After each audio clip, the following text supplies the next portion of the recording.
మనం క్షమాపణ అడుగుతాం, పాప క్షమాపణ పొందుకుంటామో అప్పుడు వెంటనే దేవుడు స్వస్థత ఇస్తాడు. ఎందుకంటే యేసయ్య దయాగల దేవుడు, కృపాగల దేవుడు, ఆయన ప్రేమించే దేవుడు, మనల్ని క్షమించేస్తాడు వెంటనే ఎప్పుడైతే మన పాపాలని మనము ఒప్పుకుంటాం. తర్వాత మనం ఒకరి కోసం ఒకరు మనము ప్రార్థన చేస్తూ ఉండాలా. అంటే మనము ఎవరైతే మనకు శత్రువులు ఉన్నారో వాళ్ళ కూడా మంచి కోరి వాళ్ళ కోసం మనము ప్రార్థన చేయాలా. ఇది కూడా మనకి స్వస్థతని ఇస్తుంది. కొన్నిసార్లు మనము పాప క్షమాపణ అడగం, కొన్నిసార్లు ఇంకొకరి గురించి ప్రార్థన చేయము. అలా ఒకవేళ మనం చేస్తే మనకి ఎలా స్వస్థత వస్తుంది అని ఈరోజు ఈ వాక్యం ద్వారా దేవుడు మనతో మాట్లాడుతున్నాడు. వాక్యంలో ఉంది, నీతిమంతుడు ప్రార్థన దేవుడు వింటాడు, జవాబుని ఇస్తాడు, స్వస్థతని ఇస్తాడు. నువ్వు కూడా ప్రార్థన చేస్తే నీ ప్రార్థన దేవుడు వింటలేడేమో, స్వస్థతని ఇస్తలేడేమో. దేవుడు ఈరోజు ఈ వాక్యం ద్వారా మాట్లాడుతూ ఉన్నాడు. ఎందుకంటే మనల్ని మనము పరీక్షించుకోవాలా.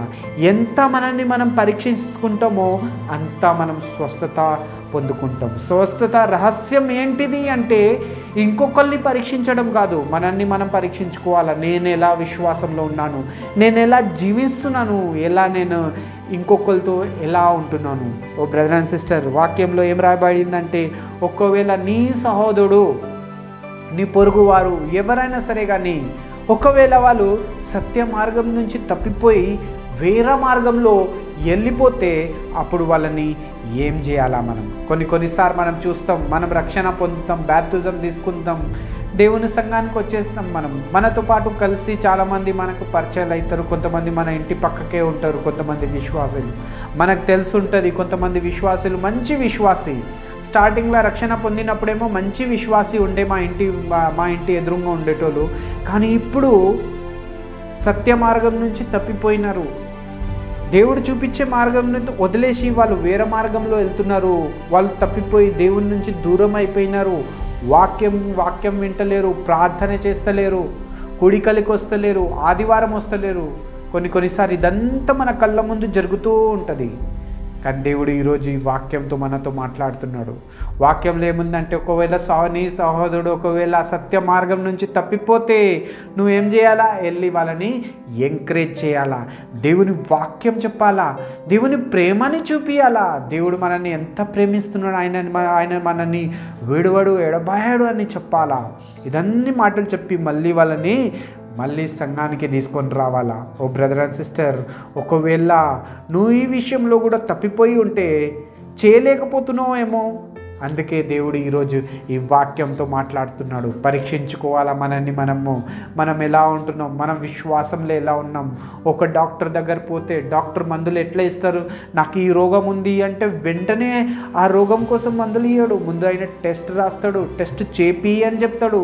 ఎప్పుడైతే మనం టెస్ట్ చేయించుకొని తిరిగి వస్తామో రిపోర్ట్స్తో, ఆ రిపోర్ట్స్ని చూస్తాడు. రిపోర్ట్స్ని చూసే అప్పుడే ఆ మందులు ఇస్తాడు. అప్పుడే నువ్వు స్వస్థత పొందుకుంటావు. ఎందుకంటే రిపోర్ట్ని చూసి మందులు ఇస్తాడు. ఓ బ్రదర్ అండ్ సిస్టర్, నువ్వు కూడా ఒక రక్షణ పొందినామా, బ్యాప్టిజం తీసుకున్నామా, దేవుని సేవ చేస్తున్నామా, కానీ నువ్వు ఆరోగ్యం బాగలేదా? ఎన్నో ప్రార్థన చేపిస్తున్నావు, ఎన్నో డాక్టర్కి చూపిస్తున్నావు, కానీ కూడా స్వస్థత పొందుకుంటలేవు అంటే దేవుడు ఈరోజు ఈ వాక్యంతో మాట్లాడుతున్నాడు. మనల్ని మనం పరీక్షించుకోవాలా. చిన్న విషయాన్ని మనము పరీక్షించుకోవాలా. దేవుడు ఈరోజు మాట్లాడుతున్నాడు, పరీక్షించుకో. ఒకవేళ నువ్వు ఒకరిని ఎంకరేజ్ చేయలేకపోతున్నావేమో, తప్పిపోయిన సరైన మార్గంలో నడవకుండా ఒక విశ్వాసి తప్పిపోతే నీ ఇంటి ఎదురుగానే ఉంటున్నాడేమో, నీ ఇంటి పక్కకే ఉంటున్నాడేమో, నీ సొంత సహోదరుడేమో, నీ చర్చిలో వస్తున్న ఒక సహోదరేమో, కానీ నువ్వు వాళ్ళకి మళ్ళీ తిరిగి వాక్యం చూపిస్తలేవేమో, దేవుని ప్రేమ గుర్తు చేస్తలేవేమో. వాళ్ళు దేవుని దగ్గర నుంచి దూరం అయిపోతే నువ్వు కూడా అలాగే వదిలేసినావేమో. దేవుడు ఈరోజు ఈ వాక్యంతో మాట్లాడుతున్నాడు. అందుకే నువ్వు స్వస్థత ఇంతవరకు పొందుకోలేకపోతున్నావేమో.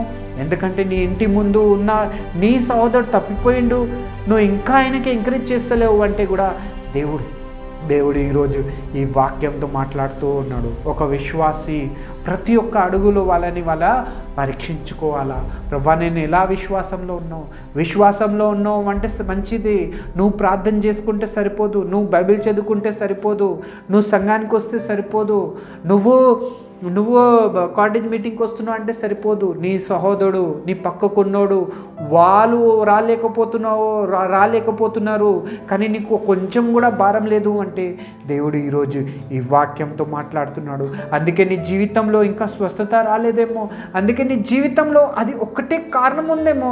దేవుడు ఈరోజు ఈ వాక్యం ద్వారా మనతో మాట్లాడుతున్నాడు. ఓ